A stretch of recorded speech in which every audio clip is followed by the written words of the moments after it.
like young. Like there's a bunch of different generations here in the audience. The thing I've learned from doing a bunch of interviews in the past couple of years is when you say that, it sounds like pure bullshit.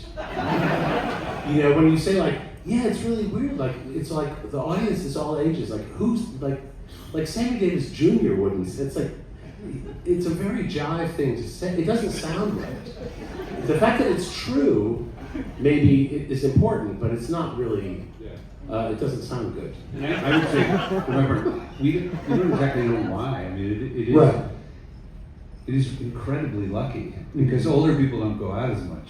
So, and older people are incredibly boring audiences.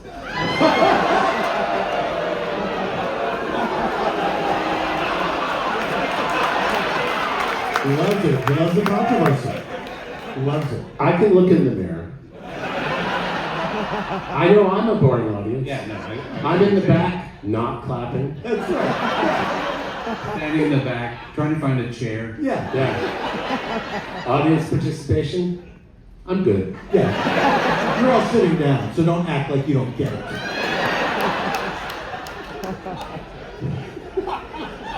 I like the way this is going.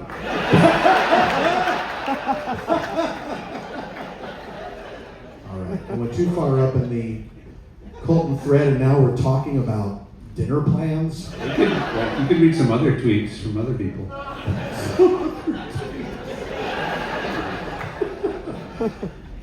So, who is someone that you are? I want to talk about the present day.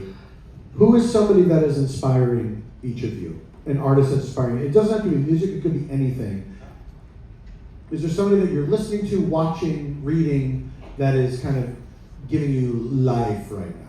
Have you heard that Smoko song? The song Smoko? Smoko? No, I've never heard Smoko. I'm on Smoko! Leave me alone, I'm on Smoko! It goes like that. I don't know if they're from New Zealand or Australia, but evidently Smoko means like a smoke. Guy. It's a smoke break. Australian. Smoko! It's a really good song. So when you are Smoko, it's something where people should leave you alone. Yeah. Yeah. Okay. Didn't you ever have a job where like the only people who got to take a break were people who were smokers? Oh yeah, absolutely. And then you pretend that you smoke too, so you can go on break. Yeah, I had that. I worked in a restaurant. Sucks. J.C. Hillary's in Boston. J.C. Hillary? Yeah. What kind of restaurant are we talking about? American American fare? Where people who don't know how to tip go out for big Oh. meals. Is this restaurant still with us, John? I don't know. It's very much, it was sort of in the era of when Thank God It's Fridays was sort of a fresh idea. So it was a long time ago. Pour one out. Yeah. John, how about you? I forget what the question was. Doesn't The matter. antibiotics. I could just start talking. If you are feeling smoko, should we leave you alone? Well, I should say a lot of my information comes about any new cultural thing comes from only two people. One of them is John Flansburgh, and the other is my son. So I feel kind of dumb because I'm usually at the very end, like everybody else already knows the thing, Right. and I'm like, I just discovered a new band.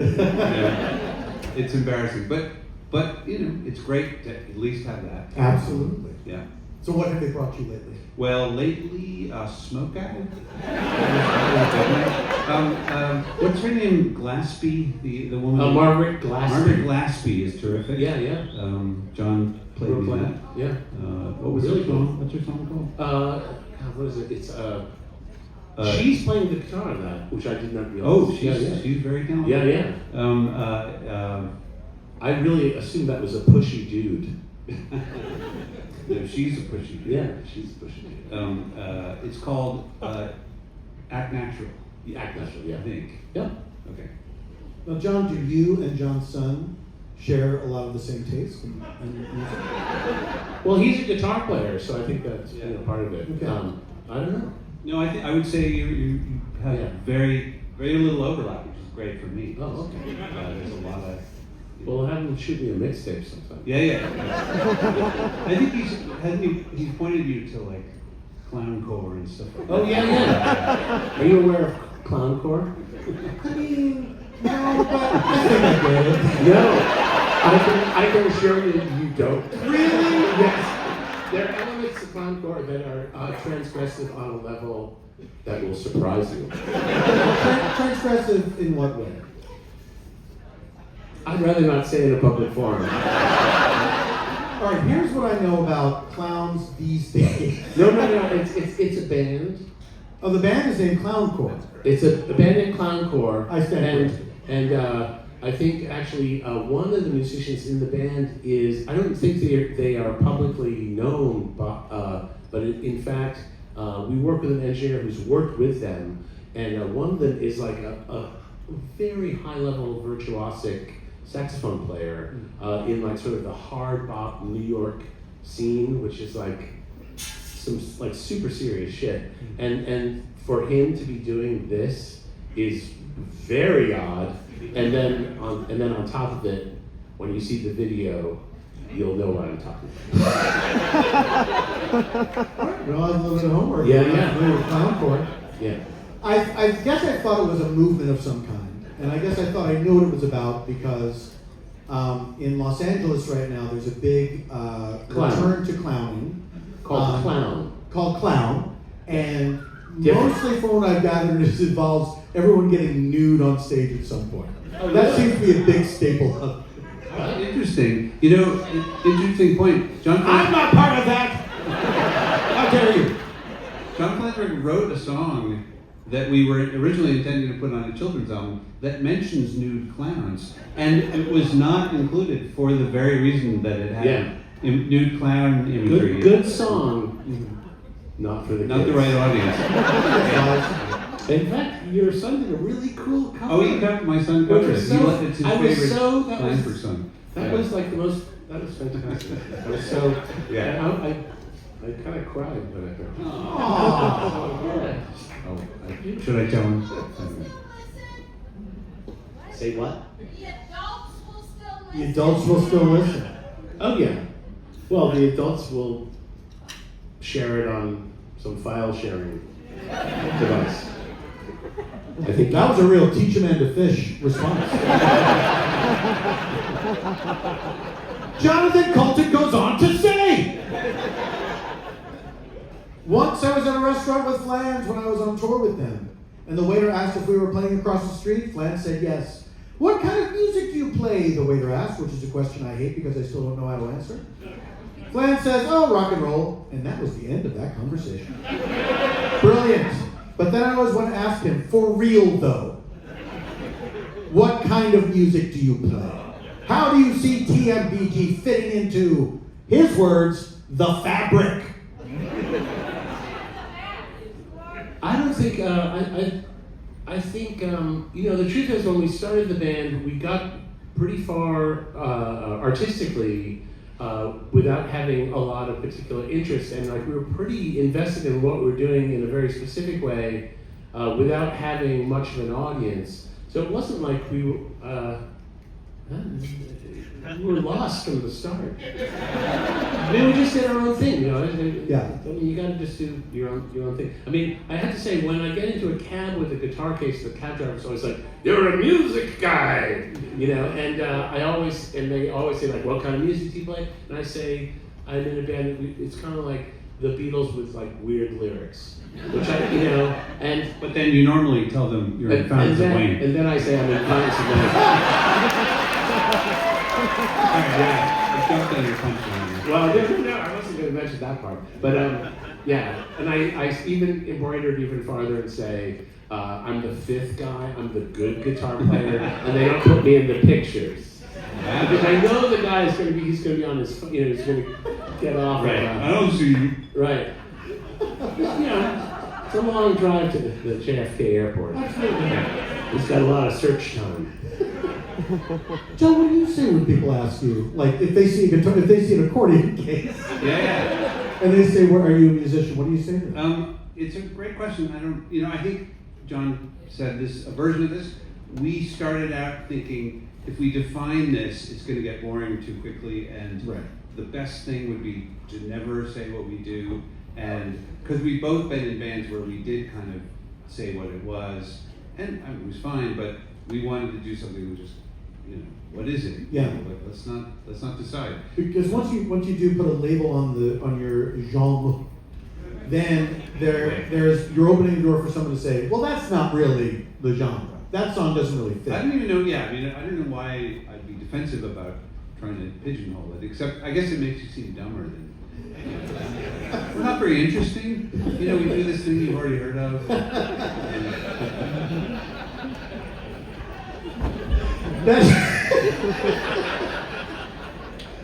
Oh, I cannot wait for your Rock and Roll Hall of Fame induction to hear those words.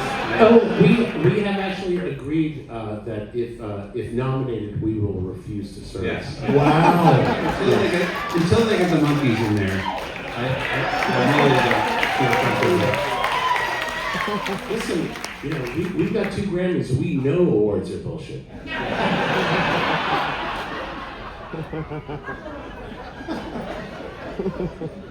The guy at the Grammy Awards tells you when you're in the nomination thing, the first thing he says, and I'm sure he says this every time, the first thing they're going to say in your obituary is that you were nominated for a Grammy.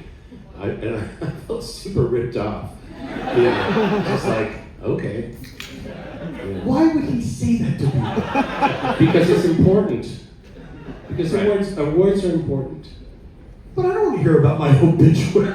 I'm trying to have a fun night. Paul, when your obituary is written, it will say you interviewed Grammy Award-winning artists. They might be Grammys. There is a weird thing where we occasionally get mentioned in other people's obituaries, and it always seems like there's someone at the New York Times or somewhere who's weirdly forcing, like wedging us, because we were in the Bob Moog obit, which doesn't make any sense. And Oh, but I got interviewed for the Bob Moog. right, so As that was by the probably researcher. right. I had to But tell why him did he interview you? I mean, that's the other thing. because they didn't know that Bob Moog didn't invent the synthesizer. And I had to explain you had it to to explain them. it. Who can we get to I explain mean, they this? were just like, you've spoken to, researchers. Sure I do. The way researchers go through questions, it's like this kind of, it's like being on Jeopardy. Like they ask everything backwards, you know. Yeah. Is that the show? Jeopardy, yeah. That's right. Yeah. And they didn't know that Bob Moog hadn't, they were going to go to press with Yeah. the fact that Bob Moog invented the Yeah. synthesizer. Even so, though, I mean, I feel like they should have called up Daft Punk or somebody who's like a little more synthy than we are. Do you think they checked 3 sources? And so maybe it was the 2 guys, Daft Punk and John. Yeah. Right.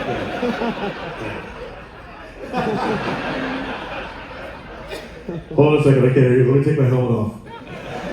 Who invented what?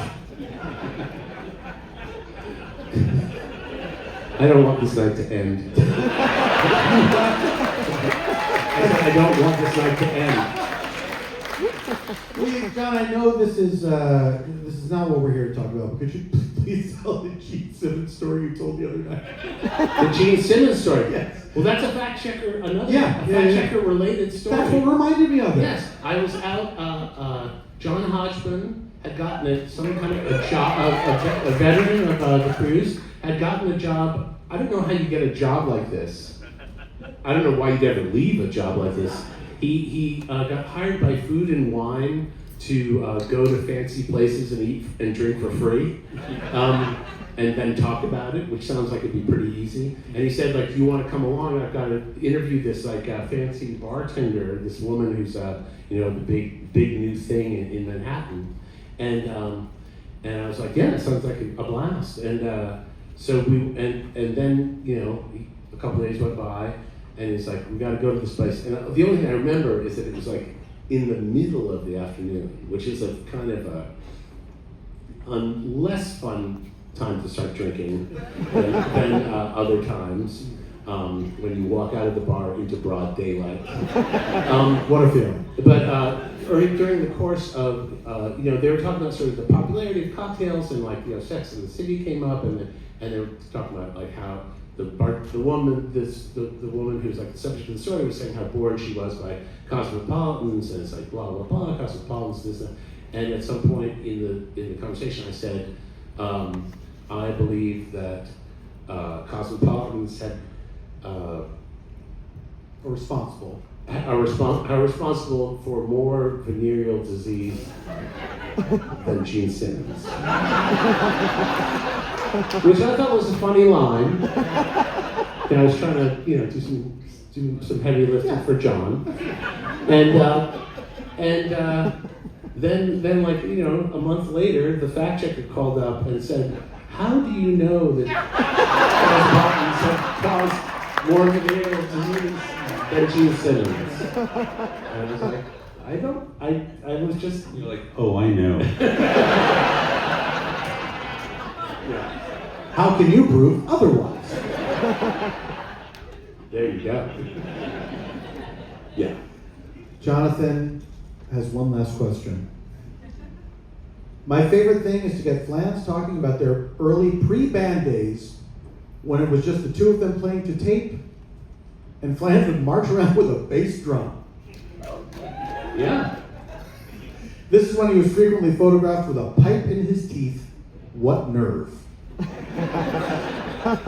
Again, not a question. But thank you. Clearly an axe to grind. Now, I have no idea to what this is referring. Yeah, we can talk about that. Okay. Yeah, Flansburgh, I think, permanently injured his back with that gigantic. I remember you going off to clinics because you were wearing a giant bass drum and ruining your spine. It was a rehab, John. This whole time. No, it was. I had a big bass drum. It was a big part of the show. We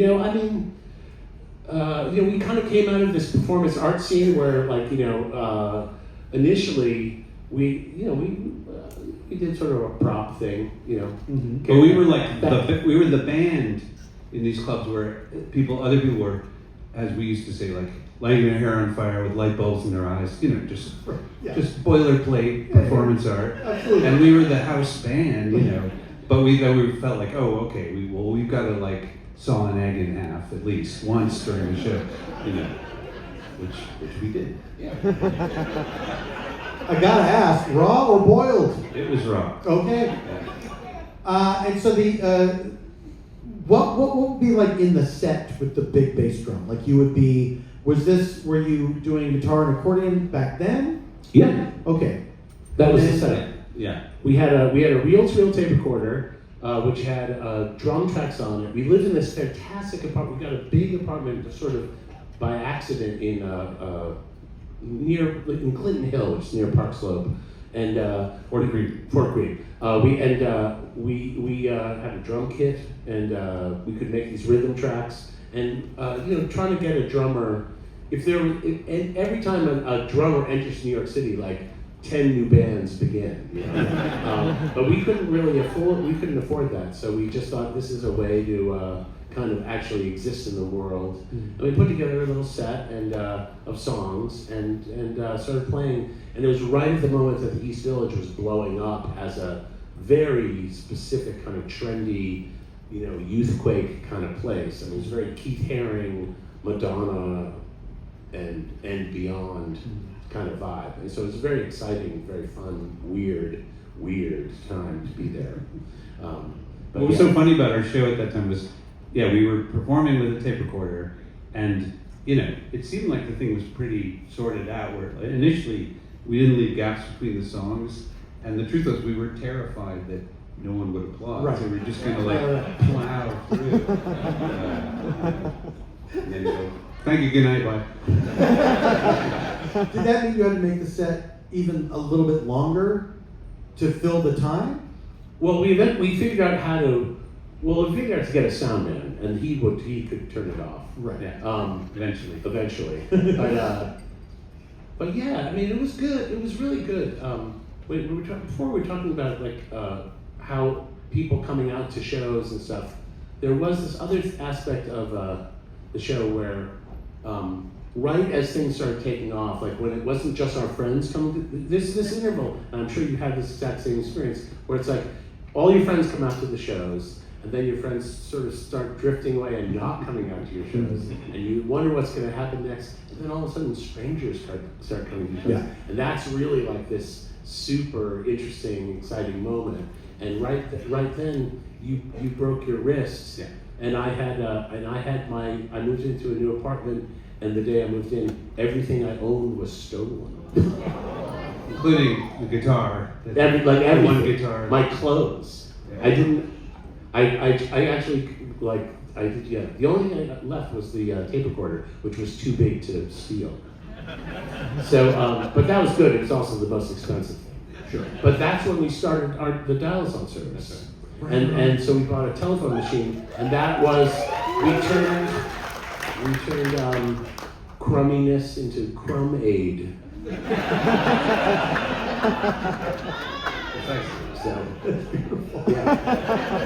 Where did you get the big bass drum?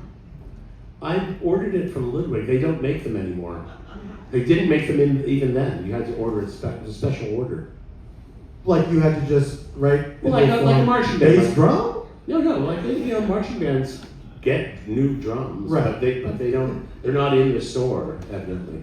So it's like an off-menu sort of item. I bought it from Manny's. I ordered it at Manny's. It took like 3 months. The big music store on 48th Street in New York City. They got a big autographed picture of Jimi Hendrix, and Is it still there? it is not there. Pour one out for Benny. All right, I think we have time for some audience questions. All right.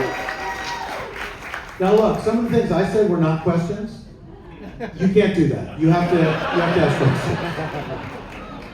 And you can't just make a statement and at the end go, right? Now let's see. These two guys seem to be the same person, but Spider-Man meme. This is an incredible reunion. There we go. You, sir, with the hat. Okay. You guys have had some really terrific opening acts like OK Go and Sapphire Bullets. How do you find and choose your touring opening acts? For a long time, our manager was managing other acts, and whoever he had just taken on would be pushed on us, and we had no choice. I'm not kidding. There were a lot of good bands, but there were also some spectacular failures. I don't know who booked the. Should I say the name of the band? Don't say the name. There was a band where the singer stage dove. He was the opening act, and the crowd parted. They didn't like that band. That's right. Yeah, That's what I said. that was what they call a vibe. My friend over here. My question is for John. Or John. Were that They Might Be Giants only starting to service and install melodies this year, 2025, how might you imagine that you'd be starting, like, what might be the closest analogy to like a dial-a-song that you might imagine to uniquely get your stuff out there today, and what might you call it if Right. Well, it's not confusing because everyone listens to music on their phone now, and back then it was just us. So I don't know what we're I think uniquely unqualified to figure out how to start They Might Be Giants this year. We're a franchise, We are trying to figure out how to do They Might Be Giants on ice. So if there are any skaters in the audience, talk to us. That's going to be hot. Talk to us after the show. Okay. My Starfleet friend. Hello. Yes. Okay. So I've got a couple questions.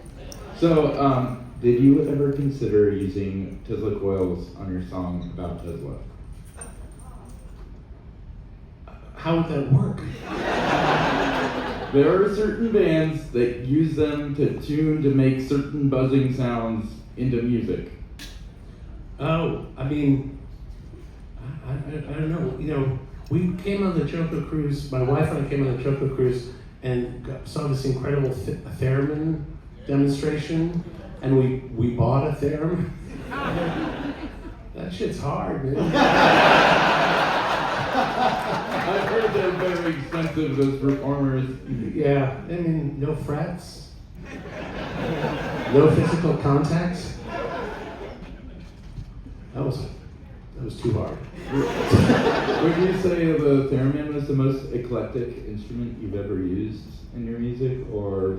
I don't know. We did on an album we did Mink Carr. We recorded a version of the song "Older" with two medieval instruments. One was the contrabass sarrusophone, and that I think we were really excited about it, and we were saying it's a very rare instrument, like doesn't get used a lot, and our engineer Pat said, "I can understand why."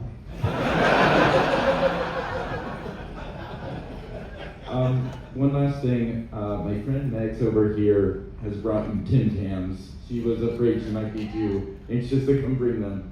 Do you want Tim Tams? Sure, yeah. Sure. We do the Tim Tam Slam. Thank you very much. And then over here? Do you think they're dosed? I hope so, man. You tried it first, Paul. Oh, thank you. Thank you very much.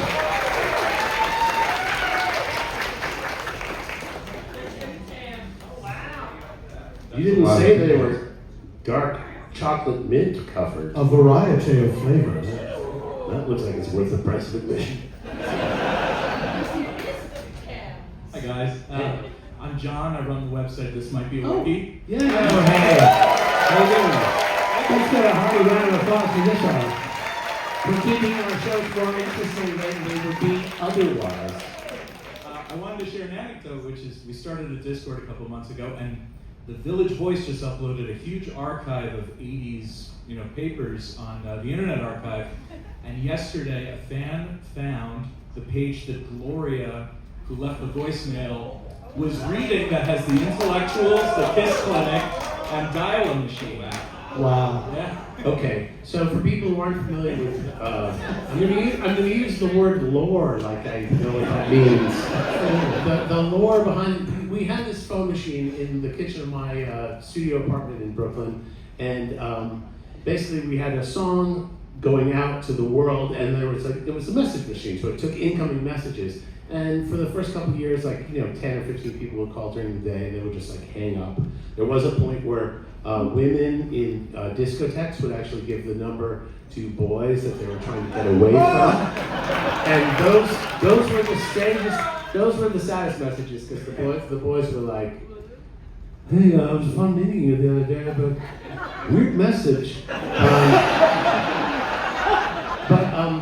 I kept it to unlimited outgoing message for a long time, and we would advertise on the back page of the Village Voice, which was this sort of classic hippie culture thing. It would be, most messages were like, last week Grateful Dead show, you, blonde hair, bandana, me, something, let me be, I want to meet you, whatever, that kind of thing. And we just sort of slipped in there and started advertising this dial tone service as kind of the best way to get the word out for $10 a week. And so this woman called up and left a 15-minute message talking. She was on the other thing besides star 69. There was also a thing where you could make a three-way call, you could dial into a third call. Yeah. And so she called with her best friend, and I mean, she had this extraordinarily vivid New York accent, and you assume she's sitting in bed with a bunch of tam-tams. And she's talking to her friend, and the friend is just the classic, no. Yeah. What are you talking about? Yeah, and I mean the tape goes. We put a portion of this on one of our early on the B side of an EP that we were doing, and it sort of became notorious. But the best thing, honestly, the full experience of that tape, which I'm not sure, it's sort of lost to time. But she has every New York City problem, the person running the shower in the middle of the night for 2 hours, why? And it's I don't know, Gloria, I don't know. I feel like it's Library of Congress material. Yeah. I think Folkways could put out They that as a record, yes. And Paul said to ask a question, so do each of you have maybe a tease, a sentence about the upcoming album? Why so long? That was a question. Yes. Is that the tease? Why so long? Yes. Okay. Right here. Hello, John and John. Hello. Hi. They might be giants. If you guys were actual giants, would you use your giant size for good or evil? Oh yeah. Well, somebody asked us that we had the poster for the gigantic movie. We had a gigantic Abraham Lincoln trashing the city. Do you remember that? And that was we get a little, we've seen a lot of references to giants, and we're always trying to like backpedal and say like, we're not. It's not us. It's just a dumb name we came up with. But the guy who was talking to me about the poster said, so what do you do if there's a giant Abraham Lincoln? And I quickly thought and said, giant John Wilkes Booth. And then we were like, well, then you'd have other problems.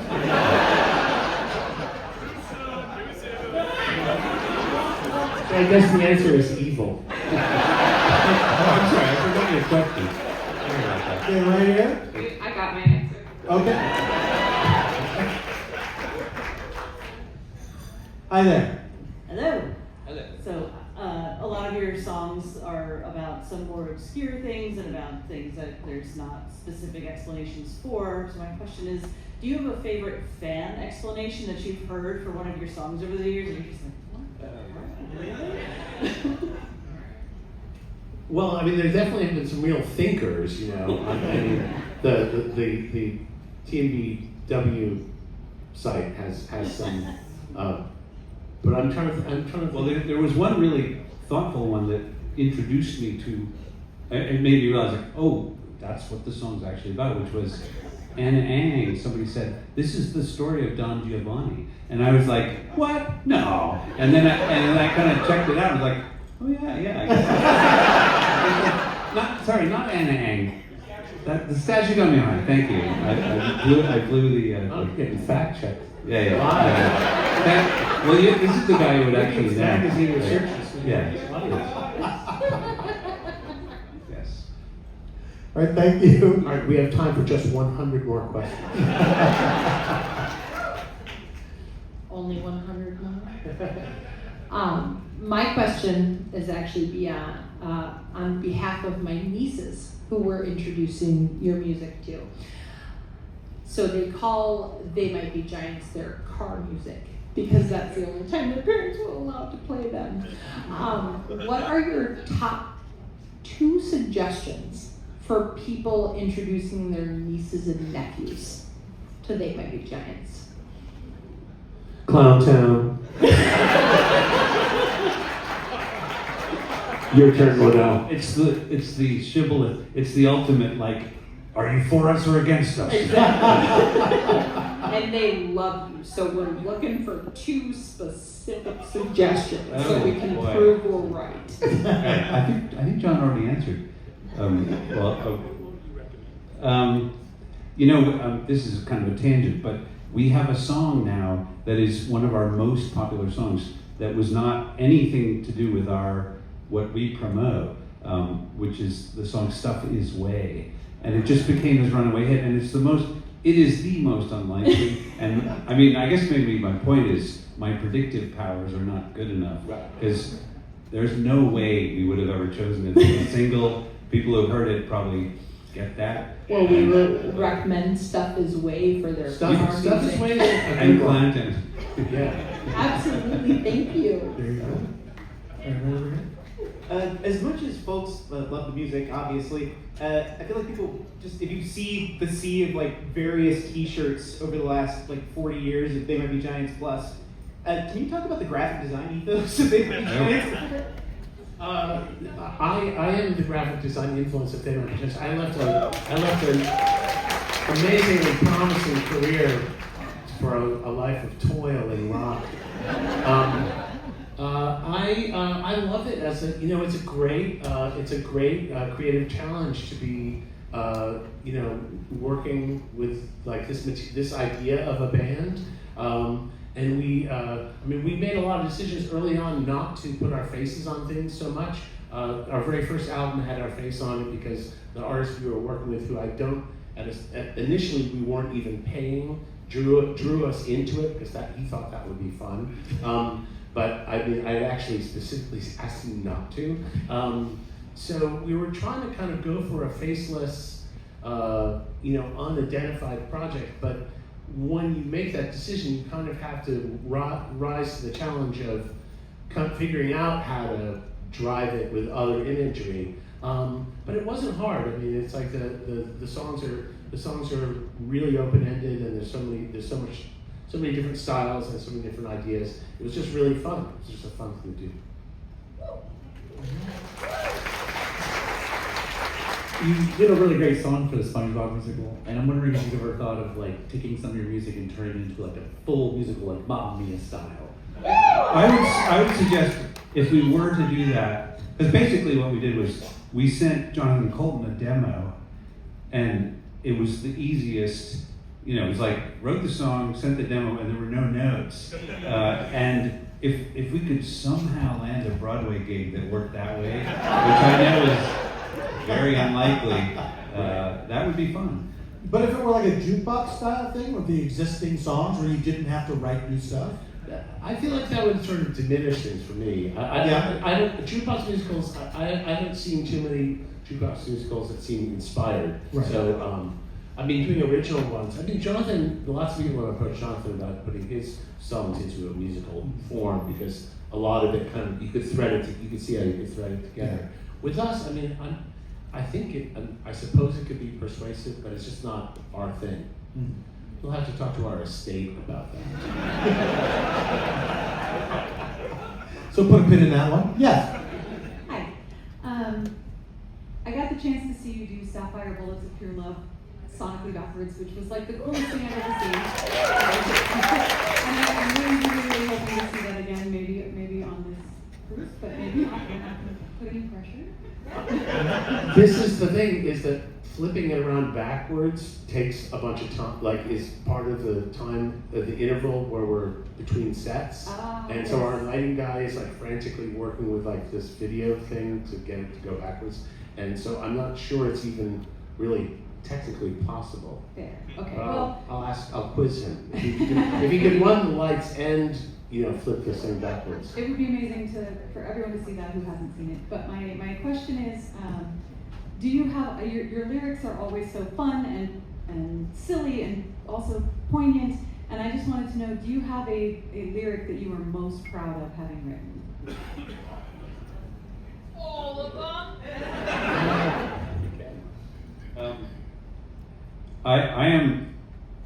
I would say I'm proud of John Flansburgh for writing Piece of Dirt. So I think I can pick on it. I think it's probably an easier way to answer the question is what are lines of each other's. What do you like about me, John? Finally say it. I like everything about you. Oh. Good answer. This was like, I think Anna Ang is actually a very excellent lyric. So I wouldn't have picked that one. But it's so long ago. I know. It's a problem. Things really fell off after the second album. Agreed.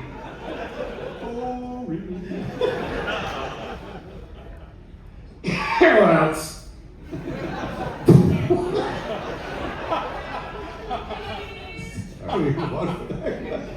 Excuse me. A little under the weather. Yes. Hello. Hello. So I understand this isn't a signing, but I'm hoping you might be able to make an exception because what I have here is the flood puzzle. And if you're unfamiliar with the flood puzzle, well, more specifically, what I have is 2 pieces of it that are completely solid white. And it makes for a very difficult puzzle. I bring it out of home and my family brings out the pitchforks. I have a pen in here and they make a platform for themselves. And I have this side out written on the back. So could you possibly make an exception for my... It'd be pretty awkward if we said no.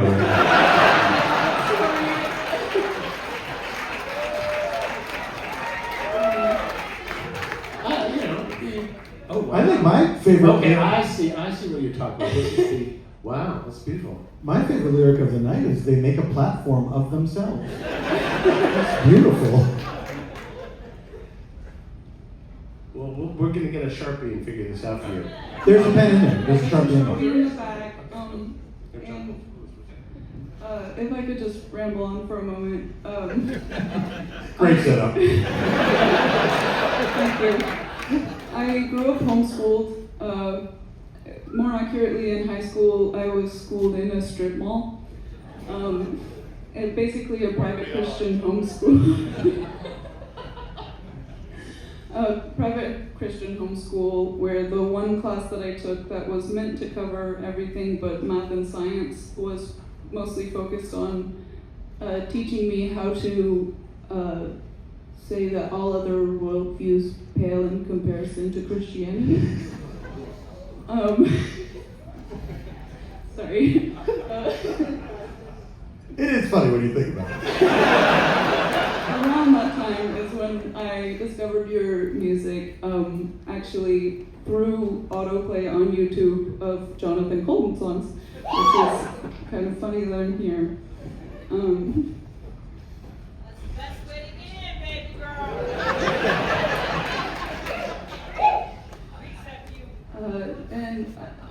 you've been my favorite band since then, and Thank you so much. you're welcome. Since I have to ask a question, You don't have to ask. It's okay. We got this almost figured out. yes. Well, in that case, your music has just been especially poignant to me. It's kind of because of that lack of schooling, may have been some of the first kind of media or literary criticism that I really did. Because as I learned later when I was learning to be a teacher, I wasn't taught the things that, I'm not a teacher, unfortunately, that We're are not, kind we're of not a innate. band.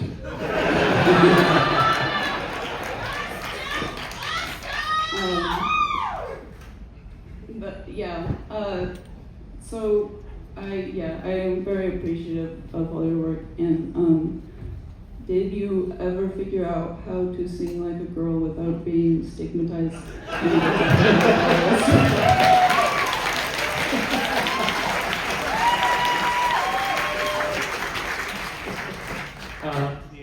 Yeah. Thank you so much. I was trying to listen. Thank you. Thank you so much.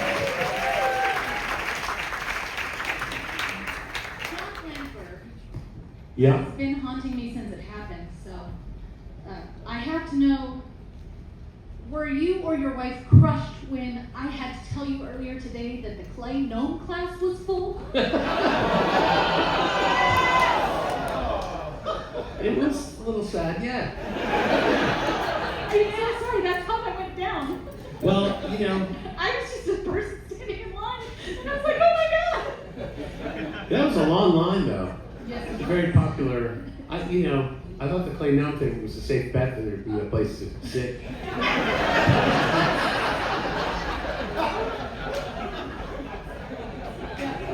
I did think about the assignment a little bit afterwards, though. Cool. Well, I'll keep an eye out for the giant gnome. Yeah, it's all about scale.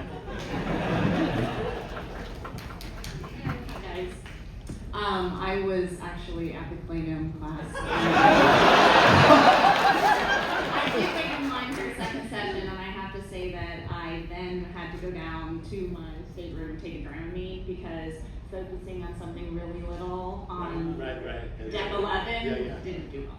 Anyway, so I was going to ask about number 13, which features Gloria. Because I have been listening to Miscellaneous Tea for just over and over for some reason this past month. But obviously that was already brought up. So I'm going to turn to the next best subject, which is cats. You tease with a couple of pictures on Instagram, whatever, of your two cats, Flansburgh. And I was hoping you could tell us a little bit more about them.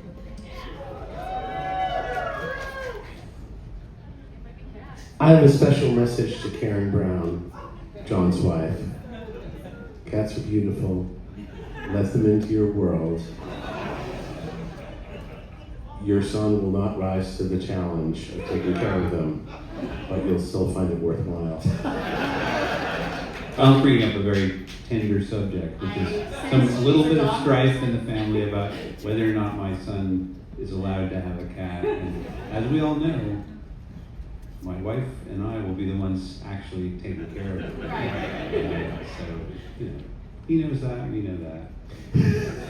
I have two cats. One of them is like incredibly old now.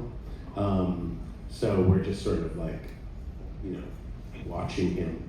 And the other one is like in the thick of, the prime of life and started out like a shelter cat, very, very shy. And it's been like a 5-year evolution to like a super loving, awesome, unbelievable, perfect, sweet cat. And that's the vibe. Awesome. Well, thanks for letting me know.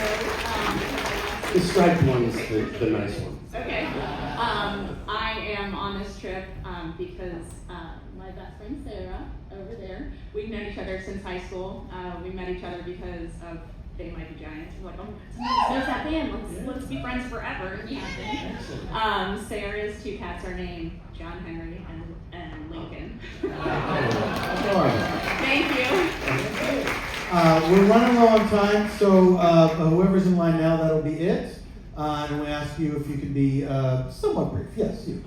Yes, so I was first introduced to your music through a little cartoon called The Tiny Toon Adventures. I'm curious what the backstory was at, how did that come about, and what the process was, and how did you work with them? Another incredibly easy gig for us, because we had no involvement, and we just lucked out. I think they said, there's this thing, they described it, and they're like, and they'll give us money, and we were like, okay. Sure, this is very early on. Well, I think we were on tour. Well, I guess we were on tour promoting Flood at the time as a duo. Yes, we were. Yeah, the beginning of 1990, because they obviously had the records out. But we were. I think we felt pretty broke. We were doing shows for like $200 a night. Was basically like that was those were our guarantees. Yeah, it was the moment where I should say we got the most money we'd ever gotten was a publishing deal from Warner Chappell, and I then had to acknowledge that I hadn't paid taxes in 7 years, and the entire amount of the check was handed over to German government. And that's how we became Republicans.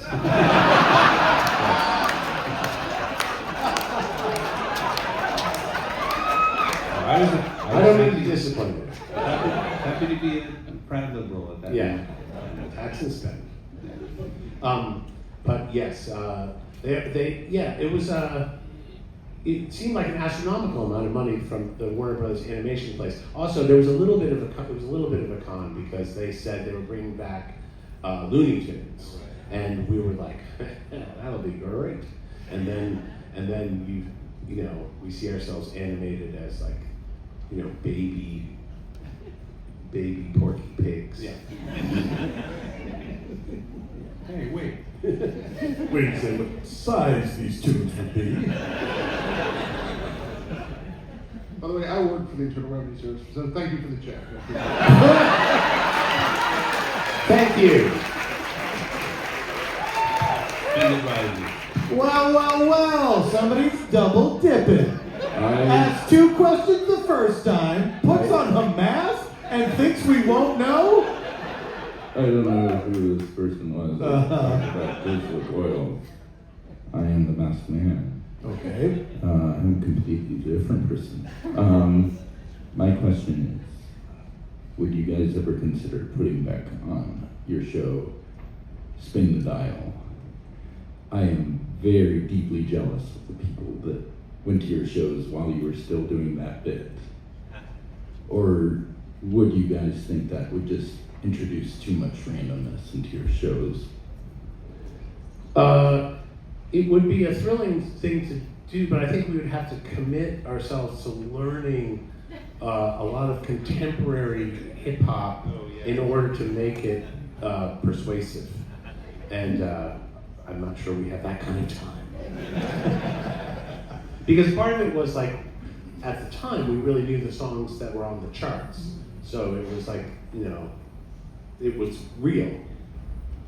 So many people thought that part of the show was fake. It was really frustrating. What do you say? It was like when somebody's like, I know that was fake. Right. And you're just like, no. It was truly impressive. It wasn't fake. It was fun. It's sad that we've stopped doing it.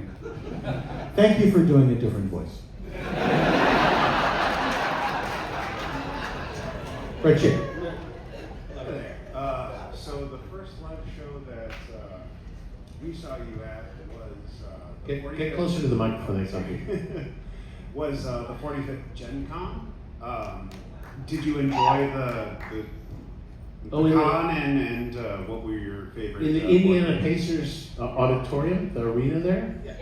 Yeah. That was, I felt like I was in the Who. it was just like, we don't play like arenas like that. I mean, it was like huge. And in front of people who all like dug it. So yeah, it was like a dream gig. And what are your favorite board games? If you know anybody who books stuff like that. Thank you. Hi there. Sorry to put out a second signing request, but my daughter's best friend. No. She's a super fan and printed out a picture and put me on a quest if you could sign it. I don't know if you could do that. And she's a 28-year-old professional 16. autograph seller. Yeah. 16, her name. Give you the whole rap about the blue Sharpie, blah, blah, blah. Yeah, no, it's just for my daughter's friend. Of course we can do it. Thank you so much. Her name is Faye with an E at the end, F-A-Y-E. I said no. What's the costume? I'm sorry? What is the costume? Oh, I was Jon Snow, but Jon Snow! We know you. You know nothing. Jon Snow. Did you keep the Sharpie from the puzzle person? No, he Okay, all right.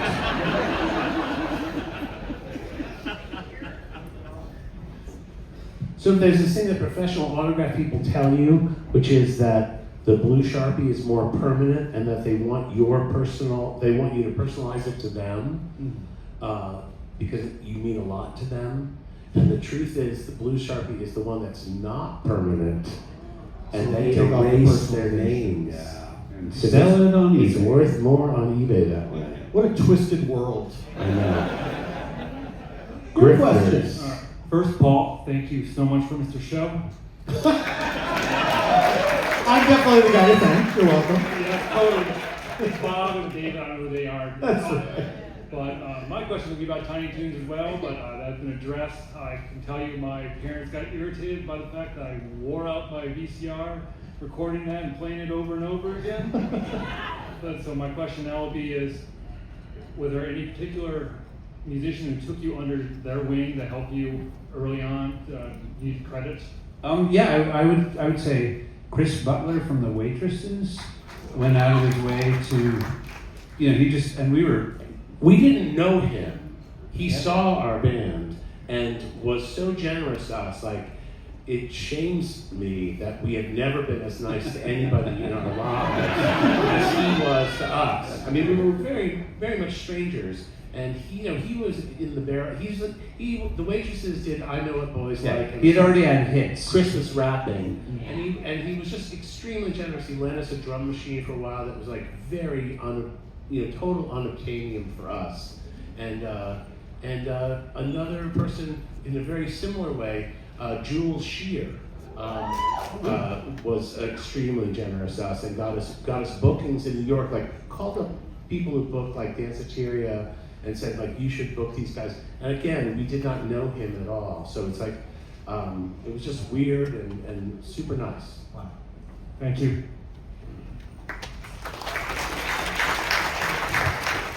I'm going to pull this down because I'm height normative and stands. Do you may be aware there was a fan project several years ago where they set the movie The Wizard of Oz to some of your music? I think in tribute to a much lesser band whose album lines up well to that movie.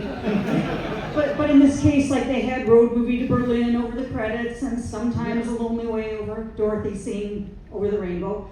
And I was wondering if knowing about that, if there are any other movies you would like to see get that treatment with your music, or maybe conversely, movies you do not want to see get that treatment with your music. I've actually talked to that guy who did that, and he does a lot of really interesting video things. And there's some other fellow who's doing movies. He did a Pixies movie, a silent movie with all Pixies soundtrack, and he just recently did a They Might Be Giants project as well. But, we try to cool it with the psychedelic drugs these days, so. See, my sense is like, Dark Side of the Moon is so general that it works well with any movie, and our songs are so specific that they would ruin whatever was going on in this movie. They should put our music to Crash.